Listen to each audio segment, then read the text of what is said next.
Back to Video File Freak, and today I'm gonna show you my updated setup for my bedroom. I did a few things here and there, and I want to show you guys. So yeah, very quick, very simple. This. I'm going to talk about the new piece of equipment that I got, but yep, it kind of looks different from the last time you saw it. Well, down here it looks the same, VHS looks the same, DVDs look the same, but the Blu-rays are a little different. And I got another piece of equipment that I have in my bedroom cinema, and of course I have to use the Sony VPL AW10 720p, native 720p high definition projector. So this is what is updated. This right here, this is a Pioneer SC-63. This is a 7.1 or 7.2 surround sound system. It is the Elite series, so you know it's pretty good quality. It could do 720p, 1080p, 24 frames per second. 480, of course, all the usual stuff. But this is actually pretty good because there's a bunch of things behind this compartment that is just amazing. Like I got this from a friend at work, and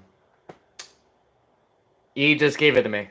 And he's a big video file for so he spent the whole $1,300 on this thing, and he decided to just get rid of it. And I was like, all right, I'll take it off your hands. So I took it off his hands and I set it up, and it sounds really decent.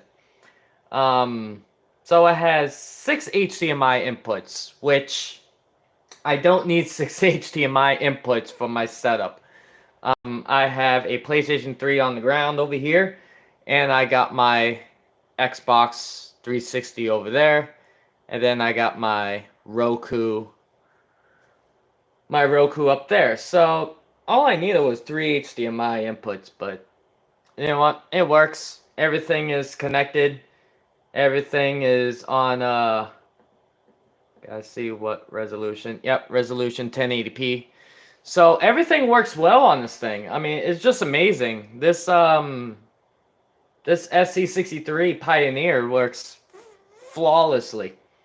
The max I put it up is around negative 45 dB. Now I know that doesn't seem a lot, but with the speakers I'm using, it bottoms the shit out of the speakers. It just bottoms it out. Like you can actually hear the woofers going whoa, whoa, whoa, whoa, whoa, whoa, whoa, whoa, whoa. It's bad. It's bad. So what I do is I always keep it at negative 45. Or sometimes I go all the way to negative 35 dB. But other than that, I stick to negative 45. Because I live in an apartment complex, so if I go any higher, you know, the neighbors... That's the worst thing. To have a good sounding system, home theater system, and then you live in an apartment. That's the worst part. But yeah, the Pioneer SC-63 is really good for what it does. I mean, I have no complaints about it, other than it's definitely loud when you crank it up. And I have it on stereo because I only have 2 speakers. I will buy more speakers later on down the line. But it could do Dolby, what's this? Dolby Pro Logic 2. So it could do Pro Logic 2.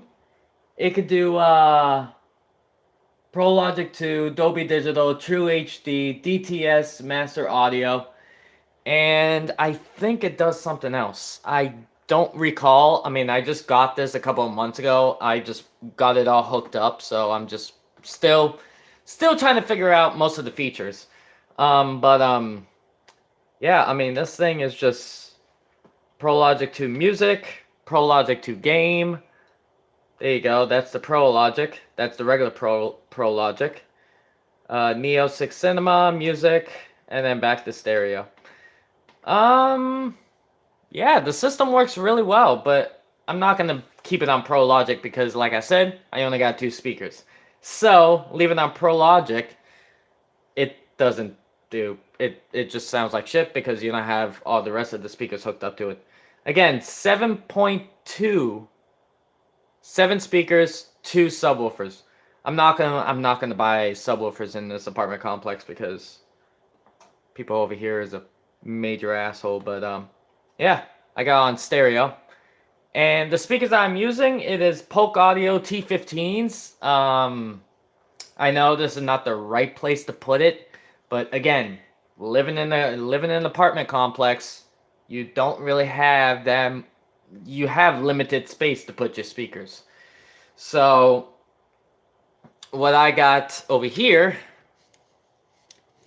I got one on the floor pointing up against my bed, is the Polk Audio T15 bookshelf speakers. These things kick ass.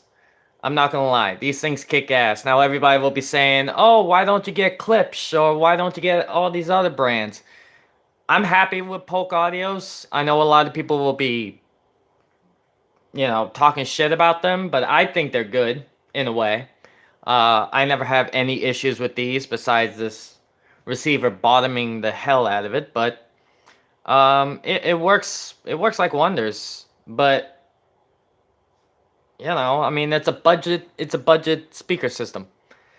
The receiver's not budget, but the speakers themselves, they are kind of budget. So I get what I get. That's just how it goes. So I got one right there, and then I got one on the ground right here. Not the greatest place to put speakers, but like I said, yet again, you live in an apartment complex, you gotta work on the limited space that you have. So yeah, it is what it is. I mean, do I want a 100-inch? Do I want a 200-inch screen in my room? Of course I do. But is it gonna happen? No. That's the suckish part. So again, the Pioneer CS63, great system. I got a few demo audio from the YouTube library. So, I tested it out. It works really, really well. I just plug it into there, and then it just starts playing music. Let me see if I could do that right now, to be honest. So I just plugged this bitch in. Nope. It just had it in a second. Come on. This thumbstick is crap. This thumbstick is not... See? It just flashes and turns off. It's not the receiver. It's not the receiver part. It's just the thumb drive. You know how thumb drives, you chuck them around and it... You guys hear that? Yeah. Lexar. I'm never buying from these fuckers ever again. Yeah, see? It's not cooperating. Actually, wait, hold on. Maybe that's the reason why. Yeah, oh, there we go. Alright, so I got it. So YouTube audio library. Sure, click on something.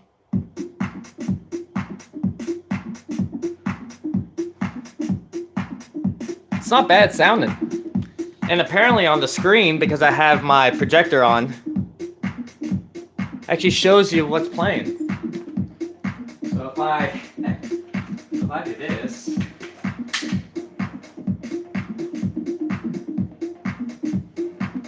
there's the screen.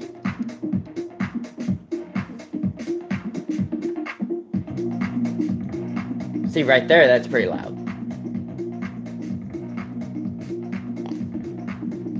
So it's really cool. It's supposed to show the genre. The format is MP3. The bitrate is 320 kilobits per second, which, and then you just have this screen right here. Pretty amazing. It doesn't sound all that bad either.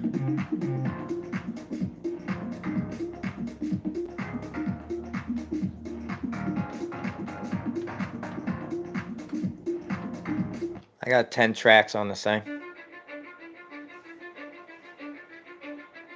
Cause I don't give a fuck what you say.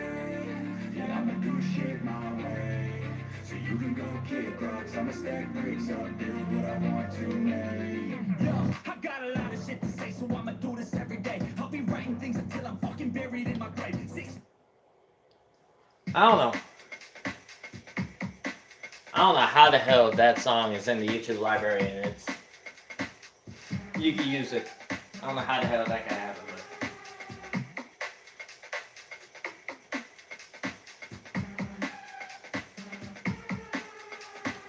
I need to find a song that's like that one.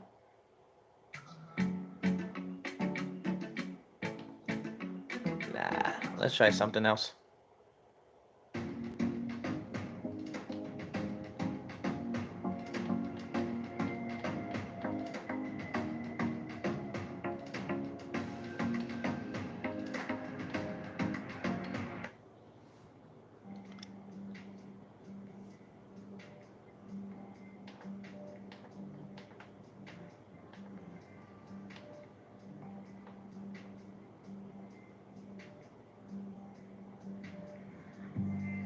And it's really cool because it shows up on the screen, right? And what's really, really cool is it shows up on the display. Okay.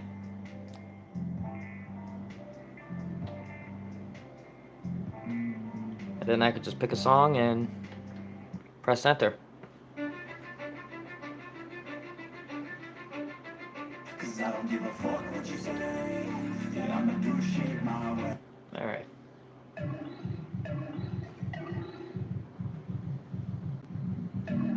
Let me open up the line so you guys can see a little bit.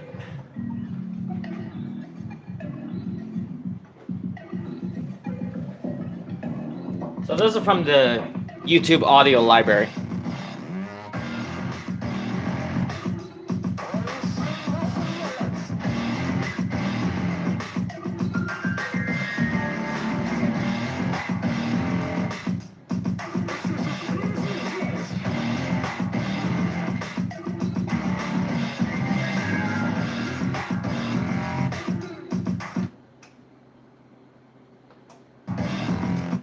So you can send the HDMI out into like the TV set, but again, the Sony VPL AW10 does not have speakers, so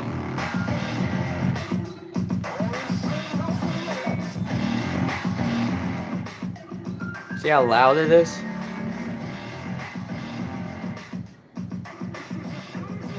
And to switch the input, I could just do that. Go to, I think it's on 3.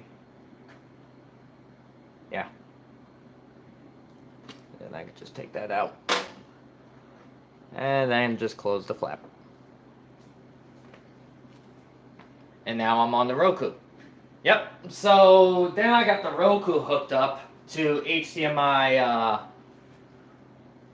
what is it? HDMI, I forgot what HDMI input it's hooked up to. Hold on, you guys. HDMI 3. So now I can just turn this up, like where I normally put it, like right there. And for the video mode, it is on 1080p, but it could do 1080p 24p.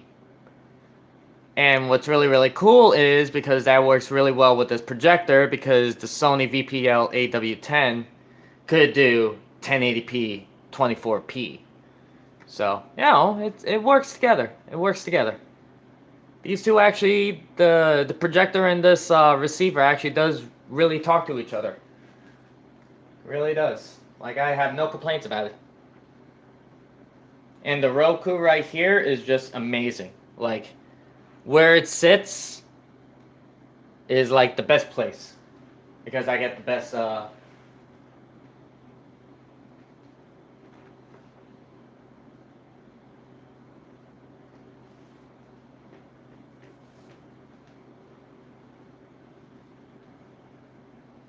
yeah. And of course, everybody should know about the Sony VPL AW10. I'm sorry, you guys. Just extending the tripod. Excuse my camera work. There we go. And then everybody should know about the Sony VPL AW10. Native 720p, 1280 by 720. You could do all the way to 1920 by 1035i. If you guys want to know more about 1920 by 1030i, 1035i, just look it up on the internet. That's all I gotta say. I mean, they could do Japanese high definition. That's what it is. 1920 by 1035i is Japanese high definition. And this thing could do this. And this is an American model. I don't know why it could do it, but they could do it. And that's my wall. Close it up. Right there. I love this setup, man. Like, this setup is nice. This setup is really goddamn nice. And, not gonna lie, you guys, this thing only has 102 hours on the bulb. And its resolution that's taken in is 1080 at 60p. But they could do 24. True cinema 24p. I don't even know why they say it like that, but yeah, it only has 102 hours on the bulb, which is just amazing that I had this for I had this projector for years, and it only have 102 hours on it, and they could do all the way to I gotta look at the manual again. I mean, when I bought this projector, it did not come with a manual, but I downloaded off the Sony website, because apparently that this projector is still in their archives, which it should stay there. But yeah, I forgot. I'm not gonna blow my brain out, but yeah, I think it could do 2,000 hours, and like it said, it only has 102 hours. Yeah. And a lot of people, and honestly, you could use a projector as a regular TV. Like, I could use this projector as a TV if I wanted to. It's not gonna harm the projector by any means. I always look at the forums, and they're always like, "Can you use a projector as a TV?"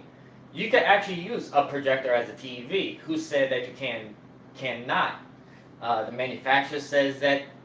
The manufacturers do not say that you can't use it as your primary TV. You can use these as a primary TV, but the bulb might degrade a little bit faster. But you get what you get. Or you could do what I do, and you buy the LG PH150B, which is a 720p, native 720p, 1280 by 720. You could buy a LED projector, and then you'll have 30,000 hours on the bulb. But I'd rather use a Sony. This Sony looks amazing. The quality of Sony back then is the best. So yeah, I mean, it only has 102 hours on the bulb, and I'm really happy that it only has that much. But yeah, that's the picture quality for 102 hours on it. Not bad, not bad. All right, guys. So there you go. That is my updated bedroom cinema setup as of today. And I hope you guys enjoy this. Please leave a like, please subscribe, and I hope I'll see you guys on other videos that I'm going to talk about the Sony, how to get that Japanese high definition signal to it. Again, it's called, actually I can just tell you guys right now, it's called Muse. M-U-S-E. It was like back in the 80s and 90s when high definition was starting to become where they're testing it out into the public in Japan. You will have to get a, I'll explain that a little later, but I'm gonna show you guys how you could take an NTSC projector like this and turn it into a Japanese PAL projector to make it 1920 by 1035. It's actually pretty amazing, that resolution. It actually looks clear. It looks pretty damn clear. But anyways, that's it, you guys. I hope you guys like this live stream. Please leave a like, please subscribe, and I'll show you guys more with this projector and with the setup when I get more speakers and more stuff. And then I got a few updates on my Blu-rays as well, so stay tuned for that. And that's it. I'll see you guys on the next one. Later.